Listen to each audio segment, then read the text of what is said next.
Welcome back to the North American LCS and our next match, Team 8 versus Team Coast. And right now, Team 8 have to be feeling a surge of confidence after defeating the defending champions, Team Solo Mid.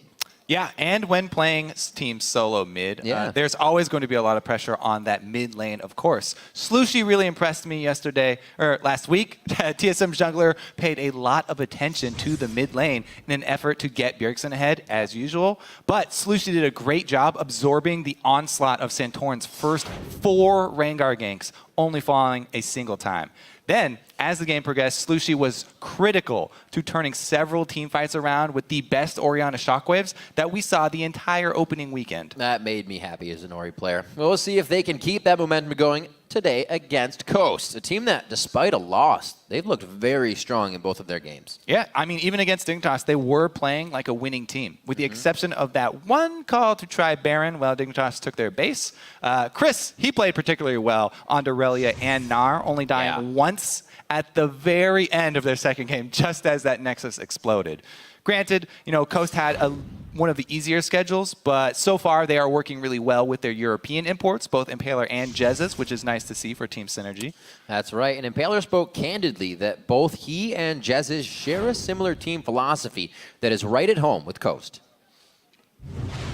It's kind of good actually, because from before, both our teams, we haven't really got along with our respective roles. So I didn't really get along with Selfie, my former mid laner, and he didn't really get along that well with Svenskeren, his former jungler, because there's kind of just like differences in playstyle.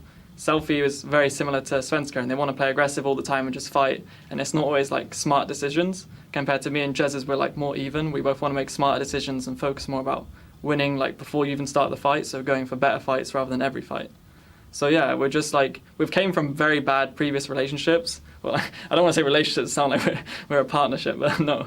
Yeah, I don't know, I kind of lost my track thinking I was dating Jezus or something. But yeah, I guess we're just like, it's just a new start for both of us. We both came from bad previous teams, like in terms of our roles. So yeah, now we're just kind of playing more relaxed. We both know how each other plays because we've played against each other a lot before. And generally, yeah, it's just really calm. Needless to say, you have a close bond with your mid laner if you're a jungler. That's what he's saying there. Just was thinking about dating Jezus and lost his track. Absolutely. So people craving more intel on Impaler, his perspective on NA and EU, and how he's handling the transition to North America, and head over to lolesports.com for the article Impaler Coast to Success. So that's a freak title. But now let's get into the game with a quick roster rundown on the blue side. It's Team 8. That's going to be Cali Trolls in the top lane, Porpoise in the jungle, Slooshy in mid lane, Maple Street at AD carry, and Dodo on support. And on the red side, it's Coast. Up top is Chris in the jungle, Impaler, mid, Jezus, AD carry, Mash, and support Sheep. That's right. Coming into this champion select as well, there was a bit of talking during a pause for Team 8, so they will be losing one ban. True. You cannot talk during those pauses. It's one of those rules that we reiterate every single split, and someone always breaks. But it's one of those rules, though, once you do break it, you don't again. Because obviously it's the newcomers, and they're like, hey, can you hand me the water? Yeah, man, it's gone. That's gone. Well, I feel like it's actually more important of a punishment now, more so than at previous splits as well, because there's so many champions that you really want to ban now. So it actually changes the game quite a bit. And maybe coming into this, teammate have decided to target ban somebody with just 2 bans and then leave up multiple high priority picks and try to get some back. Right. Usually you try and leave up 3 or something like that if you're the second team to pick and you can get 2 back. But even as blue side, Team Coast could leave us so many, they could swing back and get 3. And on the board, as you see, bans are going through, but it's not Aurelia all over the board this time. They'll be coming up this time slowly. It is, Nocturne has banned out. I can't read that. It's microscopic. That is Janna's full name. This is a ban for ants, Riv. Down there. That is going to be Janna ban for Team 8. Nocturne was actually played by Porpoise coming into last week, which is pretty cool because that opens up the champion pool. Kind of shows you that Team 8 can go a little bit deeper than most people. We know that of Cali Trolls. Slooshy, actually talking to the analyst of Team 8, was kind of coaxed into that Orianna play. He's like, dude, you're good on Ori. Play the Ori. So he was kind of like, okay. So that came out for them. That's a Sivir. That's a Sivir. So Nocturne, Sivir on the side of Coast, and that's a Janna Rumble. I feel like this is some Easter egg, and we have to figure it out. We watch all day and figure out what all the double bans are. And in the end, it's a riddle. I thought you had something there. All right, no. They decided to take it away. So the bans for this game are actually Janna Rumble for Team 8, and Nocturne, Sivir, and Aurelia for Team Coast. Yes, because they did lose one. So only 5 bans. Those are the 5 bans. Cassian first pick. Gnar plus Rek'Sai both getting through. Preferred over the Gnar Jarvan. Still up. Is an interesting choice. Crazy. I still do really like Rek'Sai, especially because this is the previous patch before the second round of nerfs for her. So I will not critique them for not taking the Jarvan plus Gnar combo, even though it's fun to say. You know, talking to a few of the other analysts as well, they had an interesting idea of that Rek'Sai. They were saying, you know, everybody bans it in our scrims. It's never in solo queue, so nobody gets to practice it. Honestly, she does not take a lot of skill to play. She's not very hard to play. So what are you saying about the junglers, Kobe? What junglers? No, I'm just kidding. Anyway, she's really easy to pick up just because everything she has is melee. So the skill required to play Rek'Sai is mostly about planning routes, preparing your tunnel route, your network of tunnels, and then growing accustomed, obviously, to the sonar aspect. All right. And Coast, we see them obviously not, as we said, going for the Jarvan. They are panning out the rest of their team, with Graves being picked up for Maple Street coming into this game. He's been kind of on the Sivir train. We're going to lock that in. We also see the Kassadin that could go either mid lane or top lane for Team 8, so they're kind of giving themselves the ambiguity as they come into this matchup. Corki and Thresh locked in for Coast. I would pretty much at this point assume Kassadin is mid, because I do not like running Kassadin into Gnar. So I think that they are going to still pick something for Kali Trolls, which is always exciting because that guy will play many champions in the top lane that others will shy away from. Vel'Koz is an interesting choice for support. Definitely has good poke value. That's a really annoying lane to play against, and that's for sure. It would put a lot of pressure on a Thresh Corki before Corki hits level 6. That's true. So that would be an interesting duo. Kassadin already locked in means they do have Chase. So they want to spread the team out. So they've got Kassadin, who would be able to chase somebody down, and they've got Jax for split pushing. So if they focus some Jarvan attention into the Jax lane and can get Kali Trolls up to a Trinity Force on his Jax, and they might be able to spread the team out and allow Kassadin to really make use of that mobility. Let's see here on the side of Coast, though. They've already got this very, very solid squad that we've seen many times. Rek'Sai and Gnar are both very strong for team fights.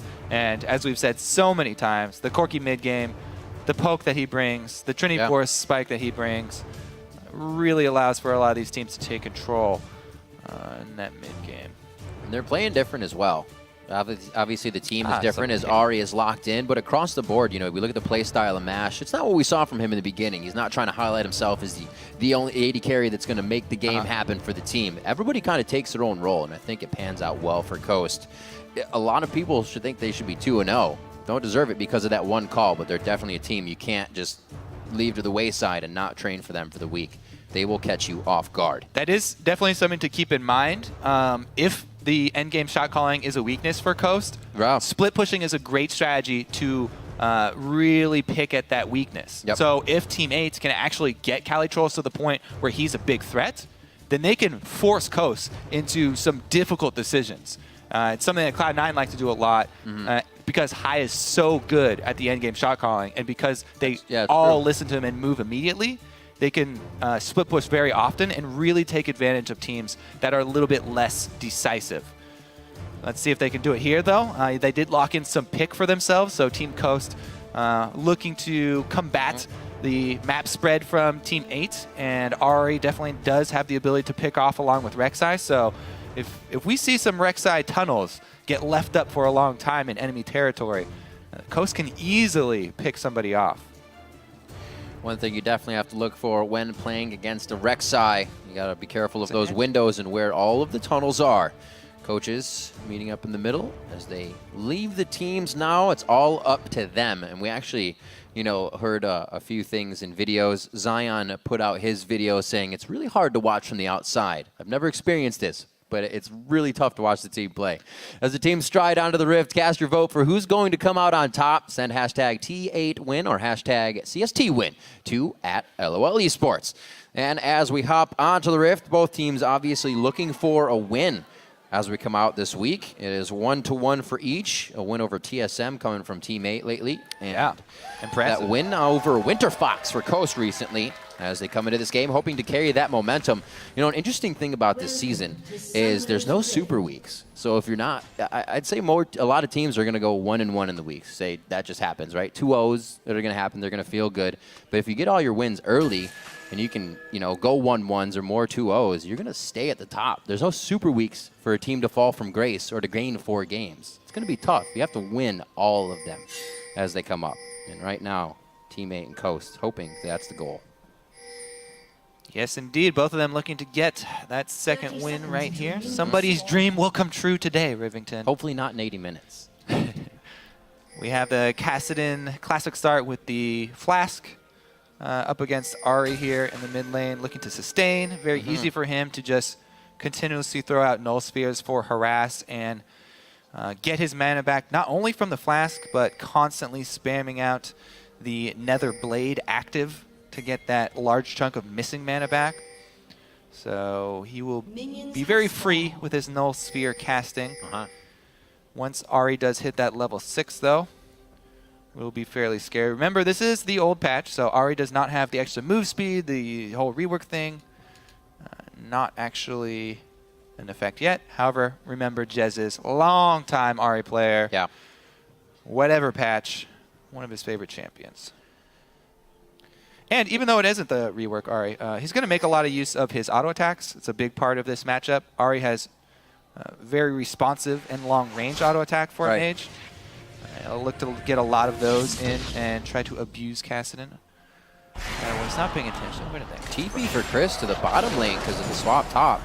Looks like he wants to get too fast here. And Calitrolls is going to be taking that for himself. So actually approach lane, pretty much the same level here as Chris. Chris, as we said before, having very, very good games. What we did see in Europe, the Jax, the Whirlib play against the Gnar was pretty effective. We'll see if he can have the same result. So, Jax started a camp. Chris, I think, started a camp as well. TP to lane. Both of those guys looking to match up, and Jax is able to find his lane matchup. Oh. Purpose pops with the classic mid early. Oh, in a row now. So Chris did not do a camp early. How did he? Yeah. No, Chris teleported straight down to the lane and started pushing as soon as he could. So he's still actually level 1. Oh, big advantage here for Team 8. Yeah. Yep. Big advantage for Team 8. Being the one to initiate the lane swap, having their top laner do a jungle camp and abuse that early level 2. Good counter strike coming in to establish lane dominance. Yep. Coast really not expecting that lane swap. I wasn't actually paying attention either. That's the whole point, man. That's the whole point. Yeah. Successful lane swap. Got even the casters. So 3.5 minutes in, the gank from Porpoise, and we already see the jumps in from Calitrolls. Looks like he has actually head over, so he does have that counter-strike. Power will come third. It's in. There's the damage. Counter-strike Nax forcing the flash onto Chris.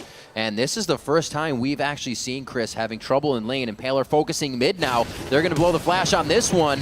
So they get a little bit back on that. But now that Chris is having trouble, I'm interested to see how Impaler can control the game, because usually that lane is doing very well for Coast. Yeah, and he's going to have to play a lot more passive now. Kassadin really going to need to soak up experience to get to level 6 before he can be further out in the lane. Right now, he really needs to call for a ward. Jarvan just back in base, so what they should have done is have Slushy notify Porpoise, hey, I just got my flash blown. I'm going to need some support with warding. So he puts his Trinket down. That will run out very quickly. Trinket ward. And Porpoise will probably putting his pink ward around that mid lane. Hopefully the top side just above on Slushy. Keep him safe. Not getting too much trading out of this one, as I say that. A nice binding and a buckshot coming from Maple Street. not much harass that's going to stick with the Doran's Blades for right now. Ooh, trying to take advantage of the aggressive play from Cali. Does a good read. Gets into the bush. Porpoise is in the area, though, so he could join. At best, I feel like this could burn a flash from Cali. This is going to be tough now. Cali has a whole minion line to jump to, so they won't really be blowing a flash here. They're also going to be able to go on this. He's not going to try to flash. They're going in, and Paler is in big trouble. That's a few more hits. No long-range attacks coming in for Team 8, and that is what saves Impaler's life. A beautiful counter gank coming in here from Porpoise to fly down the river. And they actually did burn Cali's flash there, even though it was aggressively looking for the kill. Trying to get the kill. In the end, Summoner Spell burn for Cali. I mean, he did trade it for the junglers, but still their goal was to try and curb this Jack's aggression. Can he actually? I don't know. Cali doesn't have exactly a full combo of mana, so they got to hit it perfectly. Yeah, I don't think he can actually get a kill here, so he's probably just waiting for a counter gank. He suspects a return from Rek'Sai. How much time is this costing Porpoise, though, if they don't get anything out of it? Yeah, exactly. That's always the problem with counter ganks. Now it's a Minion-R, though. A bit easier of a target. Yeah. They could at least get a chunk on him. Knowing the flash is down, they're really, really sticking on that. Could be the jump. Oh, he actually gets popped on his jump, so he's there for the full duration. They got everything to happen perfectly. So that was just Chris popping the jump a little early. Yeah. I think. A little excited. Well, he was scared about getting bursted out just in the duration of the knockup, chained right after the stun. So worst of both worlds there for Chris, though. Goes down. Paler looking to take advantage of the flashless Kassadin, level 6. Oh, very nicely done. Gets it. Knew they would take a little bit of damage, but they also knew they were coming out with the kill. So that'll help Jez's get going. And Paler's still making moves. The bottom lane may have gotten a hit, but he makes sure something happens in the mid lane for Coast. Yeah, spreading out his ganks. Whereas Porpoise really focusing on that Jax. As we said in Champion Select, we figured teammate was probably going to focus on the Jax, get the Jax fed so they can, bring their entire team comp together and get that split pushing threat. True to form, they did. Meanwhile, Rek'Sai spreading his love around the map, looking for top now. Wants to get the other lanes ahead. There's no wards there either. They are tunneled right in on this. Black Shield quite early, but they don't feel like they can actually go in for the full kill. That would just be a quick draw by Maple Street to get out. He goes ahead and he stomps out that tunnel in the top lane. And we'll have level 6s actually coming soon here. You can see 75% up that experience bar for Porpoise, so we may see actually another hit here on Jez's in the mid lane since he just had a dive. See here, yeah. Slushy going to try and stay topped off from now on. Yeah, he's got the catalyst. It should be okay. Should be a bit safer. Jez's still has his Ignite, though, by the way, so that all-in from RA still extremely scary for the mid lane if there's any sort of return from Rek'Sai. That's just a farming ult. The majestic farm alarm. The farm alarm, I like it. What were we going? Oh, yeah, Jax. Jax has gone with the first item, Sheen. My mind is still scattered from the first game of the day. The Jax first item, Sheen, actually tells me that they still want to go aggressive in the bottom lane and they want to get more kills for Cali. That's going to hurt. Because he got with the bursty combo. Well, that's not little. That's not holy macaroni. So had that been a little earlier, Spirit Rush was down. He took a little too long. Well, I mean, that's really poor. Like 20 seconds. It's just really poor teamwork. That's true. Yeah. If you're going to go in at all. She had no idea. If you're going to go in at all, you both go in at the same time. There we go. We see the burst, though, from the Sheen early pickup from Jax. It's a bit more risky of an early buy instead of getting the Phage, but he does have that burst and kill threat for Chris. And this is the type of player that Cali is. He always looks for the opportunity to kill his opponent, to really get that pressure by either killing them or forcing them out of lane. He's definitely a bully. Looking for a gank now, actually, is Cali. He's hatching that ward there. In the Both of them are going through wards, so a lot of attention paid mid here. And Jez is really coming out on top so far. You just mentioned Cali being able to roam. That means he's having a little too easy of a time in bottom lane. But like you said, focusing on Jez's for the time being, 70 to 54. And the Phoenix Codex helping him to get a little more AP under his belt to start off. Figuring he can keep distance from Slushy on that. Now getting the blue, he should be able to be a pretty big nuisance here. We might actually see some roam out of him if Slushi also leaves the lane. 63 to 53 here on the bottom. Cali Trolls, we have to remember, playing very smart as he did the Wolf, or Raptor camp first, I should say, and then teleported to lane, meeting Chris, level 2 to level 1. And he's so far been able to work that advantage the whole time. Good help from Porpoise. You can tell the dynamic of the lane now. Cali has all of the pressure, all of the kill potential, and Chris is just trying to sneak CS with the boomerang. Constantly getting bullied by Cali. Ooh, trying to sneak here. Little bit too sneaky. Cali makes the pay. Everybody in the audience felt that one. Chris with a black eye. Yeah, he's going to have to leave on this. Chugging the last potion he had anyways. Santorin have something to say about this game. And right now, a lot of the game has been all about Porpoise making moves with the rest of the team. Helping that bottom out. Impaler hasn't led his team astray on this one. Still helping to get kills. That's the brush control. Flays the quick draw. A few more shots. One more bullet. No, he cannot get it to hit. That's the rest of the mana. The teleport right in the middle of the fight. Two-man counter-strike. That's Mash getting mashed all the way down. Sheep's the next one. This is the level 9 Cali Trolls now. He's going to be able to wreak havoc. Oh, of course he's going to flash. A nice black shield is Dodo. Hardly any utility to himself in mana and health. Still knows he has to stay in the fight. Teammate come up with a nice kill in top lane. Cali is such a beast. Comes in, you know, as I said, he likes to punish the person that he's facing against in lane, and then uses teleport offensively as well. Picks up another kill. Remember the game plan from Champion Select for Team 8 this time. Jax, get him fed enough so he can be a giant threat. He's going to be split pushing. Already, Cali starting to take over the game. Love that hook, though. The hook from Sheep was magnificent. Maple spams every button to get out of that. Even the buckshot. But he's able to dodge the last rocket, which is the important part. And he even gets off the extra damage from his collateral. Coast here, during the replay, took the opportunity to jump on the Dragon. They know that there's no teleport from Cali, and Cali went back top. So good job by Coast. Good choice. You know, bringing that one back. Cali, though, up top. Nobody wants to go lane against him now. He's going to shove that lane in, put a lot of pressure on the turret. Chris does not have teleport either, so he's going to have to walk all the way up there. And Cali can really put a big hurting on this turret. As we said, early Sheen plus just the passive of Jax. He will wreck that turret and stack up his passive up so that once Gnar gets there, he's going to have a fully stacked attack speed passive, and he can just jump at him through the minion line. If Chris gets too close, he's going to feel it. They're really working on this bottom lane. The wards are cleared. I thought it was going to be a Dark Passage Lantern, and then Impaler would have the move to keep going in, but they decided to back off. Jez is with a bit of an unnecessary roam. Top lane is still getting hit up. You were saying about Cali Trolls earlier. Every time he's gone back, he's gotten a new recipe for that Triforce, so he's feeling real good right now. Yeah, one of the scariest things that you do have to remember about Jax is that passive. You often forget about it. Yeah. If he's just sitting there auto-attacking and you run up to him in lane, you can have a very frightening amount of burst as he jumps on you. Real bad day. Interesting steal here, though. On the ward, Impaler gets the smite. Porpoise a little bit too slow.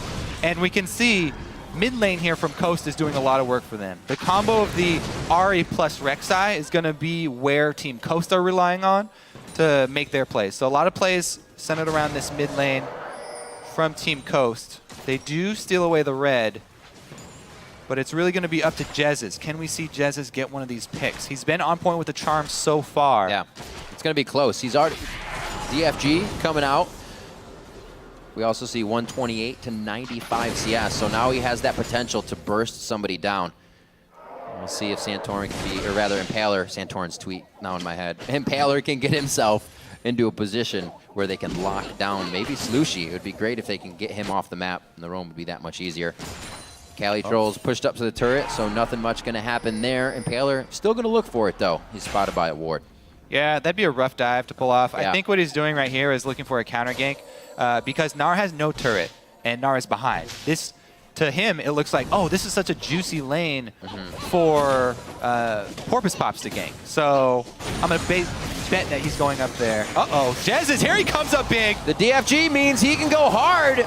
Doesn't even need the Foxfire to actually go out. That goes off of a last tick of Ignite. They go hard. Both summoners down on both sides as we they're diving have a Cali fight in the bottom lane.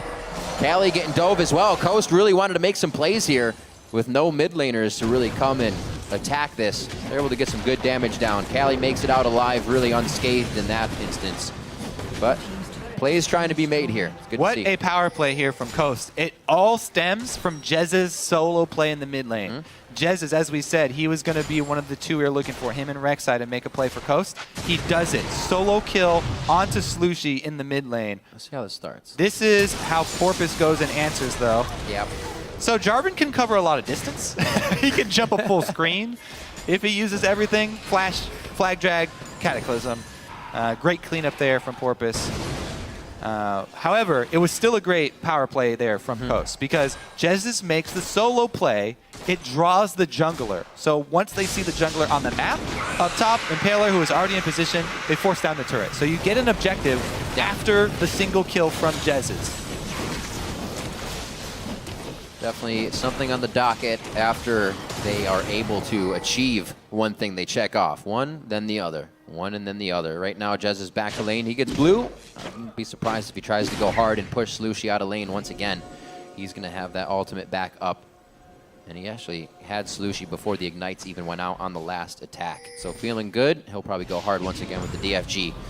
Rod of Ages on Slushy is charging up as Impaler feels comfortable enough to start getting pink wards in. And even to see this as well, that they're defending them, tells you how strong they feel. Well, you know that they are very well aware that their main source of power here is the picks they can get with Jez's. So the way to bolster that power, vision. And they're trying to control it around that mid lane. Open up opportunities for Jez's to make more of the same plays. Teleports are up and teams converging now towards the bottom side of the map. This could be something past the turret. We have Impaler here. Jez is once again second guesses his roam to make sure he can keep the lane nice and clean. Once he gets down here, though, these fights are going to explode. More trouble for Chris. Cali Trolls into the lane with the full Triforce. Chris, however, not doing too bad. He does have the Randuins built up, so at least he can take some of that damage now. Yeah, I mean, Cali Trolls is doing a good job pushing Chris. Yeah. However, Chris, as we said, he's trying to sneak the CS. He's doing a good job of that. He's been able to scrounge up a decent amount and keep within range of Cali at least. However, being shoved up to his turret, it makes it harder to answer teleports. When Cali is the one constantly shoving, dueling power of Rek'Sai means there's one option for Jarvan. You run. Run away. Especially when you have Jez roaming around with vision control. This is how the mid lane matchup shows up in the jungle matchup. When your mid laner is that far behind, and Jez brings a whole bunch more kill pressure, then you really have to respect it. There's still a big amount of damage coming there from Slushy. Jez has to keep himself safe, even though he does have a good escape. Seeing that Cali Trolls and the rest of the team can kind of keep that one goal in mind, to keep the split push going, is good. A lot of teams will stray from what they initially did once they start to get a lead. It's good that they're locking into it. Yeah, I like that they're just going with more. They're trying to capitalize on the pink ward that they have. Use pink ward as bait. Yep. They already have a canal in place. Just waiting for the picks. There's Chris a is flash. such a good target, though. They're not going to wander over there. He's available. Pull a few towards mid. They think they can burst this one down. They are going to be able to take down Chris. That means the fight could follow. If they don't get out, they do. Not a problem. I actually like the call from teammate. Give up the dragon, take another turret, or at least get turret pressure. Yeah, it looks like they will take it. Second dragon. They could have. Almost nobody cares about second dragon. No, they won't. Trading that for a turret is really big for them. They're actually even going to get pressure on secondary. Not enough minions. Cali Trolls teleport. Turret didn't go down. They Saved it. Oh, wait a minute. Here comes the Void Rush as well. That's going to be Impaler. And it looks like he misses as he goes to burrow. Cali Trolls gets a little more free time with Mash. And he takes him down. This is going to be Dodo coming in now. Soul Shackles goes out. This is going to give him a perfect escape. They can't follow past Slushy. He can slow them all in the AoE. And Coast is just left wondering now as they chase down the Wild Goose Chase to repair what happened to Mash Me. Great job by Team 8 to reorganize. Yeah, I like that. Good roam there from Dodo as well to cover the retreat. Cali Trolls, once again, comes up with an aggressive teleport play. Red buff number 2. Porpoise secured. Got it. Very nicely done. So Coast actually gets out of this one just huffing and puffing. They didn't get too much. They were forced to leave. We'll see this once again. All right. Cali is not scared of the Rek'Sai Scream, jumps in. Oh, so that's one of the things, actually. Did you see how you cannot change the distance of the tunnel for Rek'Sai? It's one of the only frustrating things about playing Rek'Sai is that you can't control the distance. It's a set distance every time. So he dashes where he thinks Cali's going to go, but ends up on the wrong side, not able to get the knock up and protect his AD carry. Allowing Cali to get the kill and jump out. Porpoise, though, no such luck. He's like, hey, this is this home side court? Well, how are you guys over here right now? Cali's so big. He's just going to take a few. 3 members. Takes a good amount of hits to get him down to half health, which is going to spell good things for when the team fights come for Team 8. There's different targets to be organized on. Slushy with a nice clear and his Void Pulse, and they are easily able to secure this turret, only losing a bit of health. I don't know if they might have to give it up here. Chris is in Mega Gnar form. He can still get a good initiation. That's going to be a big one. Teammate did not expect this, but that's exactly what you have to wonder if Coast is going to do, is just jump on you immediately. Jazz is in and out. A lot of the team has the possibility to do that. They close the gap, and then they disengage with a nice fight. Showing why Gnar is such a popular early pick. Yeah. Even though he was kept down in CS, and he was getting bullied quite often, if you make the ultimate work, your team fight, your mid-game team fight, he's gone full tank, he's got his Randuin, that's all you need. You always have that insurance policy. Look at this, his Gnar is about to run out. The last second, he hops in and gets the ult plus the Walla. Yeah. Boom, back to mini Gnar, doesn't care at that point. He got everything off that he needed. Took him by surprise. Play there from Chris. There's actually a fair bit of time when you're winding down from Mega Gnar, and then you get the speed up anyways from Hyper, so you're safely out of there if you can get the move. Very nicely done, Chris. A little bit of the mind games, and we see that Coast is not afraid here to make the moves on Team 8. Taking a bit of a lead, definitely in turrets now, a little bit in gold, and 2 dragons to their name. Don't give up for Team 8, though. They still have Kassadin. Rod of Ages almost done stacking here. 1 more tick to go for Slushy on that, plus his needlessly large Rod already, and he makes the Zanyas. Now he can actually be another form of initiation. Jumping in, popping Zanyas, and then able to either continue the chase or opt for a retreat. Yeah. Jez's, though, with the not forgotten Deathfire Grasp, still available in competitive play for this week until we switch patches. So his ability to pick somebody off and pick 100 to 0 them is definitely going to be a big thing for Team 8 to worry about as they try to get that vision coverage back. Let's see what Team 8 can do here. Definitely nothing coming from Coast that they're just going to hand over. Coast is just walking around with their death ball right now. Same thing as Team 8. Both are trying to really find the same goal right now.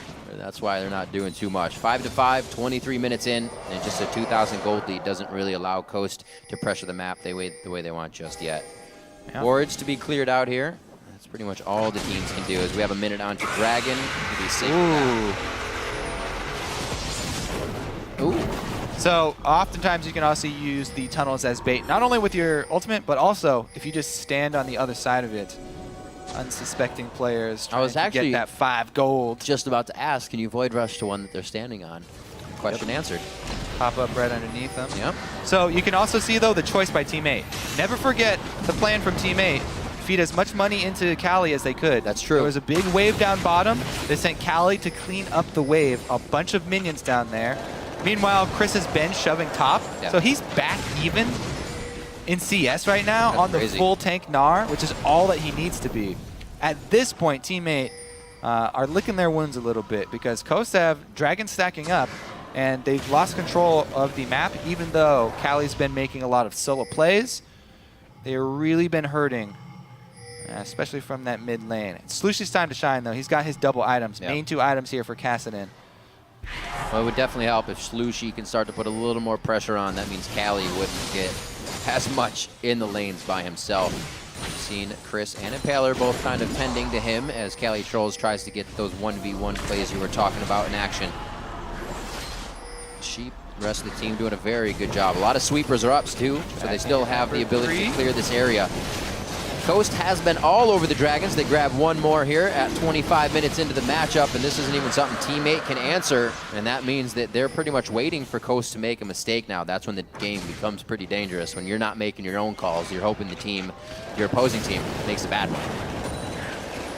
Another red steal here for Team Coast as well. This one, they have the luxury of giving it over to MashMe as well, who, speak of 2-item power points here, this is ginormous for Corky. The Bork plus Trinity Force, very popular build for him now. And they're looking to push it and take advantage. Really keep your eyes on the picks here from Coast. That's the Death Sentence as well as the Charm. Cali is in the front line right now, but if they landed on him, oh, if they land it, they go in actually. That's going to be Chris and Meganar. Now he goes back into small form, but they're getting some of the kills that they want. That's Cali Trolls low. Took them a little bit longer than they wanted, and they've lost Impaler and Jezzus now. Now on to Chris. And a beautiful turn by Team 8.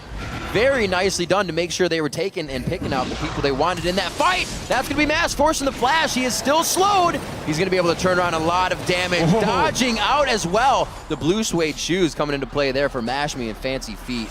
Very nicely done. Teammate has a lot of potential to continue these fights. But if you get that out of Coast, they disengaged it very well. Yeah, impressive that they were able to get away from accident. Who also had flash up. So Cali here, he goes straight onto Jezzus as Jezzus jumps in his face. Man. Chris jumps in for his Gnar ultimate once again, is able to get that priority targets. Cali gets hooked. Great Death Sentence there to pick up that 1 kill and allow MashMe to get it. Good Lantern. They were trying to cover up the Lantern as best they could. Trying to get on top of it. You can't completely cover it up anymore, so you can just try and make it more difficult for your opponent, but Chris is able to spam it the click quick enough and jump back out. Gunblade Cali Trolls. All right. Let's go for that Hex Tech. Get it. That's what we usually see. We'll see what he can make happen with it. Looks like Coast, you can see now they have pretty good control of the map. None of this being rebutted by Team 8. They have the wards to see that they're losing everything, but I don't know. Really good jungle control from Coast. Yeah. They've consistently been invading on Team 8, taking advantage with this Rek'Sai and leaving Rek'Sai tunnels further and further past neutral territory, even into Team 8's jungle, allowing them to make more plays in the future. Cali Trolls these back plays split push. By himself. He does have a little bit of help here, actually. Porpoise and Slushy are just on the wing. Oh, really? All right. Impaler going for a ride. They're going to try to get Baron on this one. They'll get a little bit of help here. He does not decide to hook himself in. He's going to go ahead for the long way around. And they should be able to get this. A very nice bit of a sneak here on Baron. Maple Street coming in. Oh, Maple Street can have the plays. That's 1. He gets 2. Oh, and it's going to be the double. Can they hold this? That's going to be Cali Trolls coming in as well to help. Jez is on the other side. Impaler is down, so there's no 50-50 on the smite. Chris, however, now it's his turn to join the party. A new challenger approaches, and he now wants out. A little bit of a second guess on that one. The Baron goes down. That's going to be Cali Trolls. And what an attempt by Coast, really putting themselves on the wire, and it did not work. I have to say, remember thinking back to that Champion Select, talking about the split push strategy and what it gives you? All right, so here comes Maple, the perfect guy to find him in Baron Pit. AoE everywhere. Oh, the back Baron spikes. back spikes. If there are more people behind him, back spikes come out, he gets the double kill, and that's the smite, more importantly. So they're able to force another cooldown out of Team Coast. Chris, with the right idea, you gnar everybody back into the Baron Pit to try and get Baron to do more damage to them. However, he had no follow-up from his team. Has to take the exit dark passage right there from Sheep. Whoa, Cali Trolls has gotten himself into a 1 versus 3. Rough odds for him, and he can't pull it off. Remember, though, to set that entire play up, when we were talking about the strategy from Team 8, I like it using it against Coast. The split push is exactly what they use to make Team Coast make some difficult calls. Yeah. And Team Coast went with a bold strategy of trying to sneak a Baron. You know, they had good ward coverage. They had the people down there. Jax was bot. However, this is the reason why teams are hesitant to do that. Maple Street does go check the Baron. There was too long where they were absent from the map, and it can turn disastrous for you just like that. So good job, teammate, using the split push to force a tough decision and reaping the rewards. Yeah. Calitro's a little bit aggro there at the end. And that started to fill out Team 8 as well. If we look at the team, across the board, kind of the bottom lane is going to be the weakness for Team 8. But things like that, to get Maple Street going, spike him into that last whisper that he practically did not have as he went back, is really going to start to help. And everybody can participate now, as Coast was really, had the ball rolling. Yeah, it not only does it help him, cut through Gnar, but also, since Graves is this semi-AD caster, AD carry type of champion, it really helps with his burst damage. He's got the flat penetration of a Ghost Blade. Uh-oh. Continue. Yeah, so flat penetration a while ago got reworked. Never mind, we're going to take another look at Cali getting picked off. He's getting a little ahead of himself now, and it could start to hurt what Maple Street and the rest of the team have been trying to put together. Oh, that was actually really nice. Good. That wasn't a boomerang. That was just a flash hit. Cali, though, cost them Dragon number 4. Rough. Very rough. Rough indeed. He's been trying to make a few too many plays, and while you can't really knock somebody for it, once it starts to pull you down is when you get a little bit agitated. Come on, try to be nice. Try to be nice here. Baron buff. Just they're not only are they unable to gain objectives with the Baron buff, but they actually lose the 4th dragon. So really, really good stuff here from Coast. Not losing their cool after failing that Baron. Oh, are they really gonna? Okay, Gnar's coming up. He'll be able to clear a bit, but I don't think he'll be able to get close enough to stop this. He is Gnaring out. Never mind. He will stop it indeed. So Coast here in the bottom lane can fend for themselves. Not too much has to be done. Chris trying to get as much of a catch to prevent them from backing, just so the team can do whatever they want. It's not really going to give them an advantage, but they'll be able to grab just a tad bit back and grab some ground. Yeah. Seeing these Zanyas now, it's going to be harder for Jezus to pick people off. There's 2 of them to look at. Yeah, that will make it harder. However, Cali Trolls has been the prime target for picking off, and he does not have one, nor do they have wards. So if Team 8 continue to go with a split push strategy without the vision coverage to support it, then Coast can continue to punish them for it. If they pick Cali off one more time... Yeah. So I talked earlier about how cool and good it was that Team 8 was sticking to that initial goal. But everything that goes along with that initial goal, like you said, warding, keeping the lanes pushed, keeping all your ducks in a row, starts to fall away. And we can absolutely see that strategy kind of dwindling now for Team 8. Slushi's, or rather Calitro's, is trying to take things into his own hands.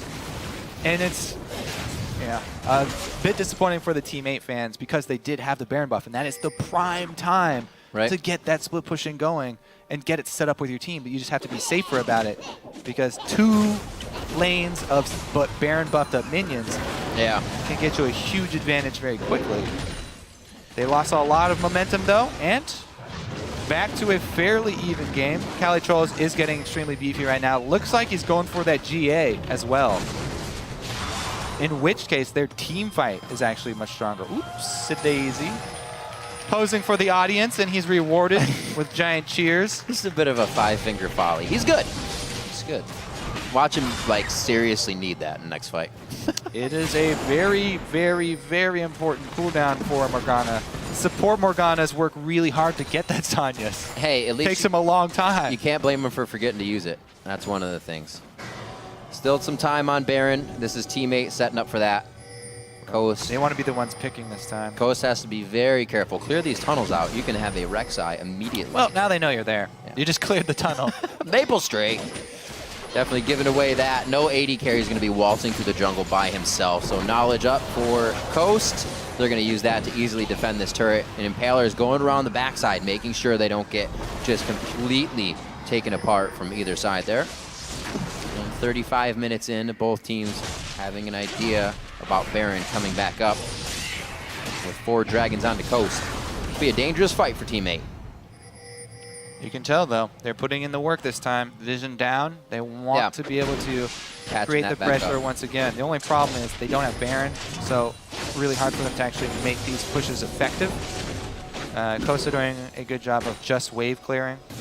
Baron coming up very quickly. I would be very hesitant to start that off without killing someone first. I don't think As either teammate. either Or team. team. I don't think either team Yeah, has yeah. a mandate. They can actually pull off a Baron. Coast tried, so that's proven. It won't work with 2 right away. But at least they are attempting to get themselves a bigger lead and really close this game out. A lot of times we'll see teams just kind of waffle about, wait for that attack. Oh, not Cali Trolls. Knowing the team was there, he's going to go ahead and get a little aggression onto Impaler. Nothing big lost or used throughout that fight. You know, a not very useful stat that I would still really like to see is gold earned from killing tunnels. How much do those 5 gold tunnels stack up by the end of the game? Someday, Kobe. Not very much, which is why it's a useless stat. Calitrol is going to go aggro as he sees that Gnar will transform back to Mini. Running fairly low on mana, though, and Chris turns it around. Full tank Gnar dishing it out. He's getting the hyper back. Every time he gets 3, that movement speed along with a bit more damage coming in, and we do see Cali Trolls is forced to kind of get himself out, using his Counter-Strike to be safe. I think they're just farming until Cali can finish that item. Combine his that makes a lot of sense. There I'm looking around the map. I'm like, there's a lot of wards that's slowing things down. That Guardian Angel makes sense to get him on that, especially his teleport being up, so the plays can easily be made when necessary. It's such a great item for competitive play. Yeah. Because you can coordinate your whole team around pushing with this giant power that you have for one fight only. So. But it works. Yeah, we'll see. What Once you he need. completes that, what's the actual execution? Well, it's done. Of Guardian Angel on Zach. If we're like standing still for another 15 minutes, I'm gonna call you on it. All right. Okay. Just making sure. 3K. Oh, I'm looking at the back number of the 7. That's only 1K. It's 55 to 54. Teammate is going to try to hold this lead. I don't know how much of it came into their favor. Farming in the lanes has helped them out a little bit. Dragon 5 seconds. This is it. Dragon number 5. They've got to fight this. Guardian Angel just in time for the dragon. Haha. It was all about the dragon. Panning out for them. Uh-oh, this could be really bad. Great Dark passes to Jez's. He still has Spirit Rush up, so there's potential to pick somebody off and get to the back line if he needs. But Slushy's eyes are on Jez's, and he goes right for him in Mash. He drops Jez's down. Sheep's already out of the fight. He was able to get the box down, but it didn't stop anyone. Teammate come up with an almost ace. Mashme's limping away from this one. Now, they do have control of the map. However, there aren't many the death timers are not very long, so they have to choose their objectives very, very carefully here. They've decided on Inhibitor. They need to remember that both Dragon number 5 as well as Baron are up. 25 seconds on Jez's. They can grab one, because they're going to go with the safe route. They do not want to give away 5th Dragon. They'd rather get Dragon off the map, make sure that Coast cannot respond with it, and then try and get back to defend Baron, because Baron would take Coast longer to do. So they have more time to try and get over there. They might have to trade it anyway, though. Costa looking to call their bluff here. Chris does have teleport. Cali does have teleport as well, and there's a ward. I like the choice. Cali Trolls goes Teleport comes in. The bottom lane. That's going to be top teleport. Chris instantly locked down. This is going to be Baron attempt Cali number 2 for Coast. He's going for it. Mashme Check. was the guy to break up the fight the first time. Can he do it again? Cali Trolls is in. Chris is about to gnaw out. This is the fight that both teams want here. Justice comes in. Maple goes down. Dodo's going to get wiped as well. And they start shredding down Team 8. Coming up from the Guardian Angel, but it's not enough. Cali Trolls puts on the Counter-Strike. They can't find the hits until they get the abilities back out. And Team 8 falls into the I think I can mentality, thinking they can keep jumping into this one. And now they almost get aced by Coast. Jezz with the flash charm to actually secure the ace. Ooh, they don't even want to take Baron. They're shoving into the base. They have the wave. Yeah, they're going to try and push all the way in here. All right, let's see how far they get. That's a lot of time. 45 seconds on Cassidy is the longest. It's a lot of time, Kobe. They have pretty good damage on these turrets. They have really good damage on these turrets. It's going to be 8 seconds from Morgana. Maple Street can put out a little bit of damage. They do have to worry about the crowd control that can be brought as well. by Morg and Porpoise, almost up. Now it's going to be Baron. Let's see what they can get out of this one. It should be taken down quite fast. I mean, Impaler's not even taking that many hits. So this should be good. A great play by Coast. They kind of just turned it on there, knowing that they would be able to get there in time and finally get teammate in the position they wanted. Yep, and they're just able to get the Baron off. Can they recall in time? Morgana the only one. Everyone jumps out of the pit. Coast with a resounding team fight victory right there at Baron. Team 8, they were faced with such a difficult choice there. So many objectives, an inhibitor, a 5th dragon, or a Baron. However, by taking the dragon, it's not 5th dragon for Team 8. Right. So they then don't have the power to fight this. Maple Street, very aggressive with his positioning there. Extremely far up. Once he's down, it's pretty easy for Coast to clean this up. Kassadin as well as Jarvan were coming all the way from base. No way they were going to get there in time. And then here, sunk cost fallacy. They decide to jump back in after they've already committed so much because they were going to try and salvage something from the situation, but only end up giving more. And Jesus just finishes off with style here. Nice. Very nicely done. They did lose a turret within that. If you look at the base, the Nexus turret is down for Coast, so a bit of an edge that teammate did get out of that. However, they lost their own inhibitor, something Coast can pressure down now and split it even more with having those Baroned up minions in the side lanes.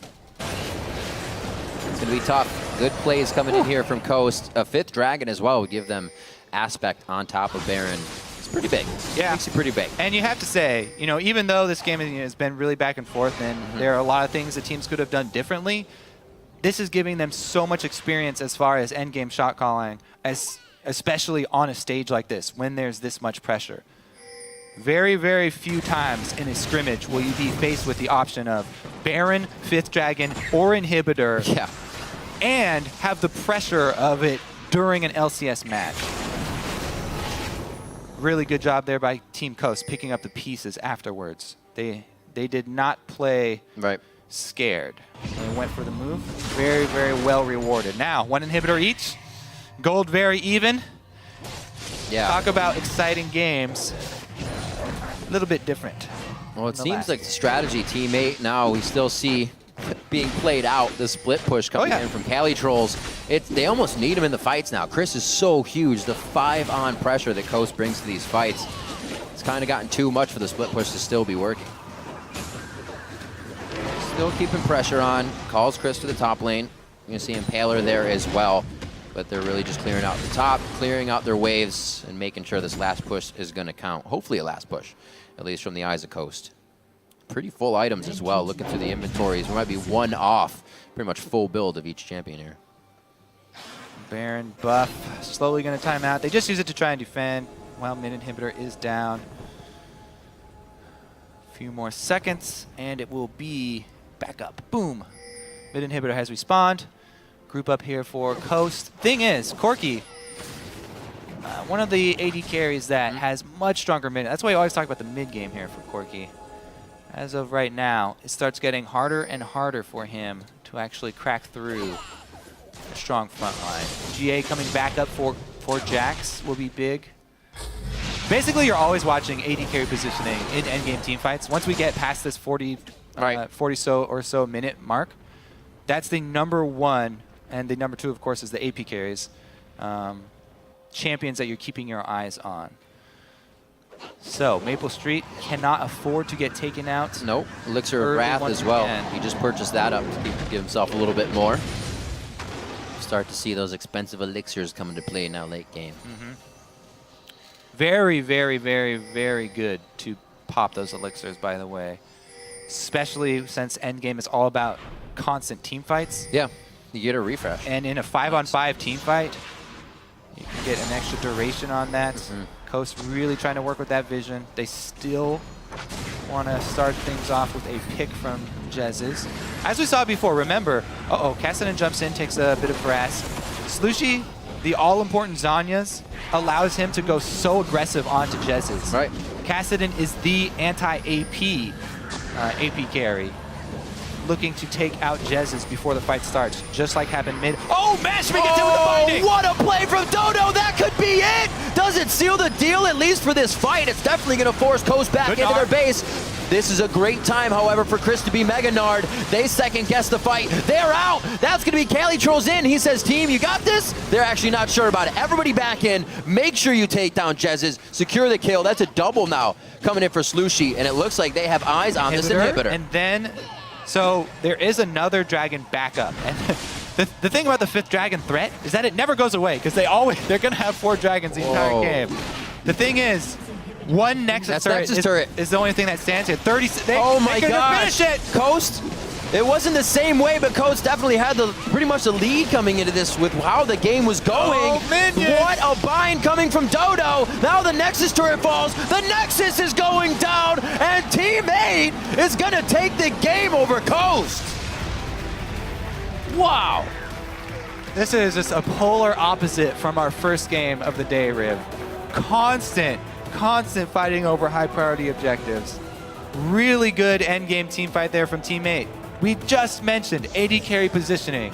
3 seconds later, 3 seconds later, it's actually Mashme who gets hit with the binding and consequently loses the game. Oh. What a spectacular ending there. Very, very quick. Good job by Team 8 to go straight up the mid and try and end it. Wow, strong play.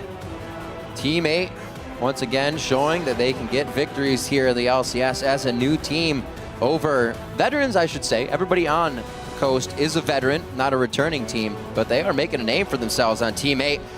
Dodo, the rest of the team as well. Keep saying Dodo because that play definitely solidified the game for them. The binding heard around the world. The binding heard around the world indeed. So Coast, what is the future for these guys? A long game. They started to claw their way back, but you can't expect this to happen every time, and then it does. Little things that just completely wash the game out. So I think the main thing is they're definitely going to tailor their scrims towards endgame, and a lot of teams talk about how sometimes they'll remake games when one team is like winning a lot. Yeah. I feel like Team Coast would benefit a lot just from playing out every single scrim all the way until the end, just so they just get more practice like this when you're faced with so many different decisions like this. And the end game movements across the map and positioning of their team and allocation of all of their resources. Then again, it could just be binding practice. Dodging practice. Binding just standing in the brush, throwing it out. He was hitting good bindings in lane. They actually had a pretty good laning phase going for themselves. Overall, Team 8, though, as we'd say Gravity did for the aspect of teams coming out with something on their plate, something to do, Team 8 had the idea. Cali Trolls take camp, go to bottom lane, beat Chris, one of the players that has been resoundingly putting an impact on the LCS for Coast. They were actually able to hold it, which is impressive as well. A lot of teams, once they start getting behind, kind of just fold over, and then the team wins. You think Coast would be up after the inhibitors would just be on the Nexus. I like that you bring up Cali Trolls. He wanted to make his 1 year here away from farming school really count and make a name for himself, and he definitely has. He definitely has. Let's check in with Zyrene right now for the pros' perspective on that match. All right, thank you, Riv. I am stage side right now with Cali Trolls from Team 8. Very victorious over Team Coast there. It's all for you, man. So I see a lot of your unconventional picks and your unconventional builds, like the Gunblade on Jax. What inspires you to come out with these types of picks and item builds? So during my stream, I talked to my viewers a lot about my stream trees and how to logically thought out like what's better, Blade of the Ruined King or like Hextech Gunblade. And we talked about it quite a length, like 30 minutes or so about it. And it comes to the conclusion that because of the AP ratio on Jax, a lot of the Q, W, and R, I decided that it's a lot better. Like active is about the same, and I really like it on Jax. Honestly, I don't like Blade of the Ruined King as much. So that was a build that I promised. We did actually a vote that Blade of the Ruined King or Bork after, Blade of the Ruined King or Hextech Gunblade during my stream that I want like, which one should I use in the LCS? And I made a promise by voting that I'll keep the promise by going with the Hextech Gunblade, which my viewers chose me, so it was for me. So your viewers pick what you play in the LCS? I mean, just Okay. All right, well, that's a little dangerous there. That's really bold. So I'm going to move a little bit away from in-game play, and I want to talk to you about this. You're the leader of your team. What is it like shot calling in front of this enormous audience, which gives you just so much feedback here? What does it feel like? It comes a lot from my personal trait. I just like to make decisions a lot, and my teammates really respect that over the time of the 1 year that we've been a team together. So I really love being able to shot call and being the brain. I mean, I shouldn't say brain. Like being the decision maker for the team, and it feels great. And I think better during stage, except for the part that I brain farted during when I jumped into Arya and died and threw the game. So besides that, I think it was great. Yeah, so you definitely get a huge amount of respect here. And I want to ask you, Callie, you have put aside 1 year to make your mark on the North American LCS. What do you want people to think when they hear the name Callie Trolls after that year? So one thing that I was worried about deferring at school for a year and playing in the league scene, I don't want to give the wrong impression that you can give up school for professional gaming. However, I really feel that you should keep going with what you want, which I did during my university years. I kept playing League and did my everything that allowed me to go professional school.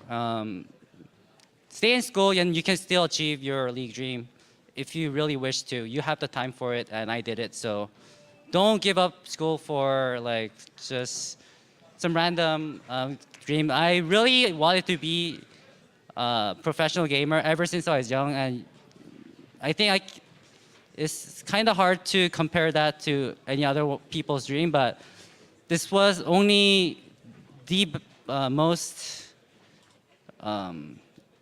thing that I always wanted to do, and this is the only chance I had. So my parents kind of didn't approve of it at first, but after I talked them out and I showed how much I wanted to do it, they allowed me to do a year of absence. Do they watch your games? Not yet. Not yet. Got to give them the stream link someday. All right, thank you very much, Callie Trolls. We're going to throw it back over to Dash and the guys on the analyst desk. Thank you, Zyrene. Very honest interview there. I do love the fact that he has a fan, a streamer-inspired, item build there. Freak and I had a very good discussion about the merits of Gunblade and Blade of the Ruined King. Yeah. Where I was saying that if you're more peelable, the auto attack benefits of Blade of the Ruined King would not outweigh the leap strike and spell damage from Gunblade. Apparently, you just vote on it. The answer is straw poll. You guys are getting way too heady about this. Just throw up to be fair, they did have the 30-minute discussion. Yeah. So it was an informed straw poll.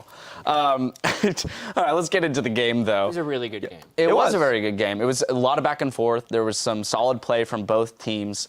I have to wonder, as Kobe was kind of touching on there at the end, where Coast goes from here. Like, what do they learn from this game and the loss? I mean, it felt like a matter of cleanup because the first 30 minutes was played about as you expect, right? We break down the game. Okay, they have a better early game team.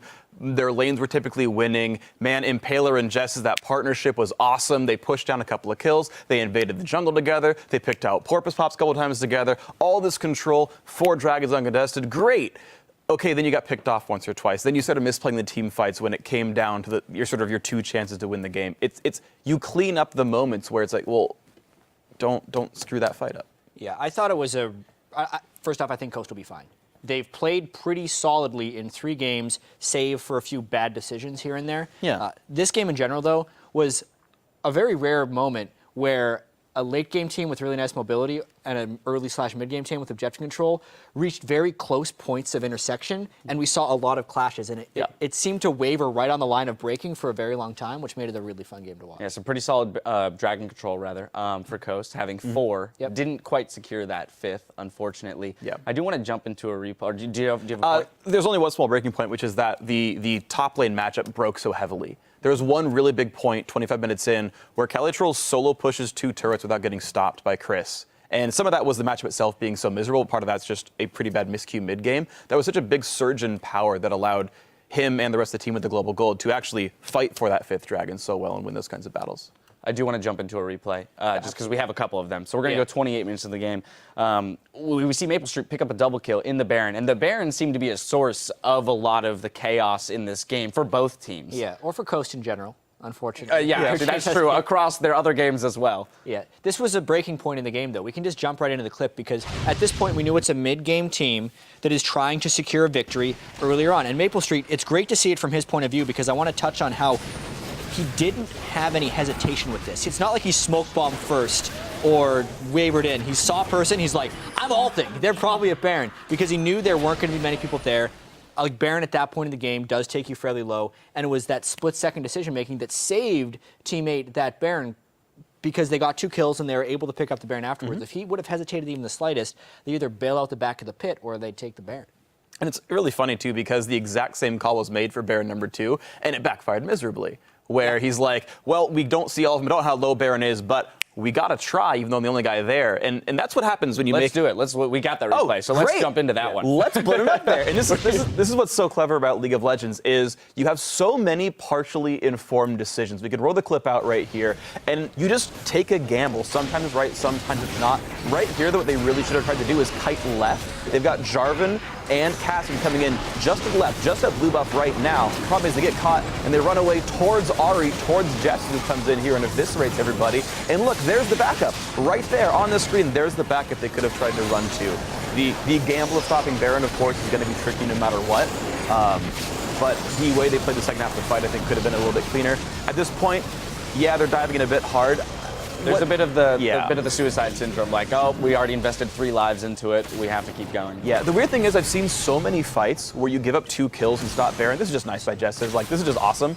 But I've seen so many fights where you give up 2 kills, but it stops Baron because the damage dealt was enough that the other team's like, yeah, you're right, we can't. And that was almost what happened here for Teammate. Like, again, it's these, like, slightly uninformed decisions where it almost breaks the one way. Of course, not the case here, obviously. Yeah. Well, I don't necessarily think they could have made an informed decision to know exactly where Ari was. Like, they probably thought Ari was in the Baron pit, which is why Maple Street was coming for that angle. But like I said, that was another breaking point of the game, and that's why this was such a cool game to watch. Like, that was a moment where Teammate had just stopped the Dragon. Yeah. Right? And Coach was like, all right, we have to go for Baron. And Teammate's saying, we have to stop Baron. Right. When they actually didn't have to. They didn't. What we ended up seeing. But I still don't think it was a bad call because they thought they were a stronger team fight. No, not at all. And then there was actually there was a fantastic call by Coast off the backside of that to actually go for the inhib first Yeah. before retreating back to Baron, which was great because you wouldn't have been able to do it in the opposite order given their health bars. So I do have to say some redeeming, factors in that game for Coast. As you said, I'm not worried about them either. I think that with a little bit of polish, the team can definitely come back in fighting form and pick up some wins. We do have to take a quick break, but don't go anywhere because up next, Cloud9 will look for a win against the undefeated Team Liquid. You're watching the LCS.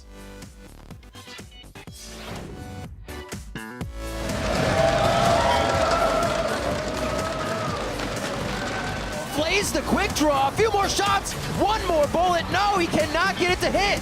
Power's low. Go for Maple, go. Flash out. I'm gonna turn it first, going Jax first. Oh, I got one shot. Kill Jax. I have hook, kill him. Jax. Nice. This is the fight that both teams won here. Justice comes in, Maple goes down, Dodo's gonna get wiped as well. Oh, Mashman gets in with the binding. What a play from Dodo, that could be it. Does it seal the deal?